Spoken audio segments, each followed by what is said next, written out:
نشوف هذا التقرير مع الزميل سهاد القيسي وبعد لنا عودة.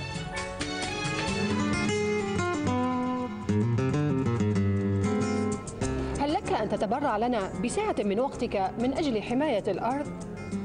سؤال بإمكان الكثيرين الإجابة عليه بنعم، حيث الجميع مدعو هنا إلى إطفاء الأضواء لمدة ساعة واحدة لإظهار دعم جماعي لمشكلة تغير المناخ والتصدي لها.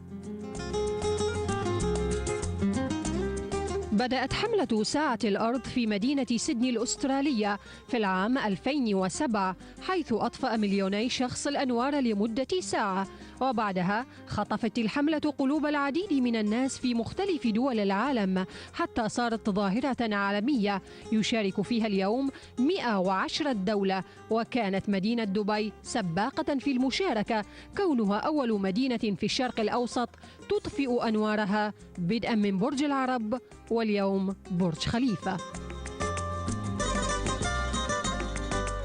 يشارك في الحملة العديد من المؤسسات والمنظمات والهيئات الحكومية والأفراد في كافة مدن دولة الإمارات العربية المتحدة. شرطة دبي بتكون مشاركة في الحدث اللي بتقيمه ديوة مع المؤسسات الحكومية، وهي مسيرة ساعة الأرض.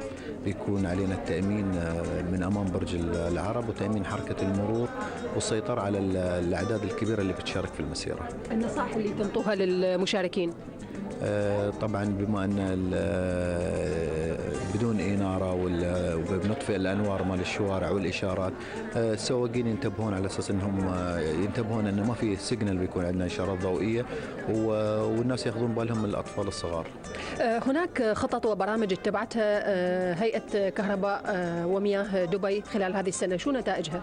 الحمد لله تفخر هيئة كهرباء ومياه دبي بأنها خفضت 200 مليون كيلووات ساعة ومليار جالن من الماء. هذا ما يعادل حوالي 120 مليون كيلو جرام من ثاني أكسيد الكربون، أي ما يعني تقريبا 100 مليون درهم.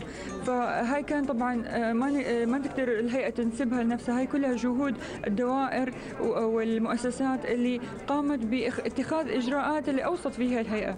فالحمد لله يعني نأمل كمان تعاون أكبر من المؤسسات وتخفيض أكثر في الاستهلاك. تم الإعلان عن حملة ساعة الأرض من خلال مؤتمر صحفي حضره مسؤولون عن هيئات ومؤسسات ووسائل إعلام مختلفة من دولة الإمارات.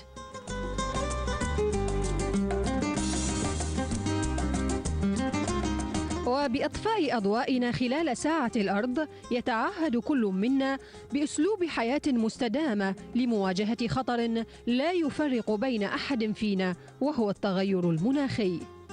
ساعة الأرض ليست ساعة من الظلام، بل هي ساعة من النور، نور العقل والوعي والإدراك والإحساس بالمسؤولية تجاه كوكبنا الأرض.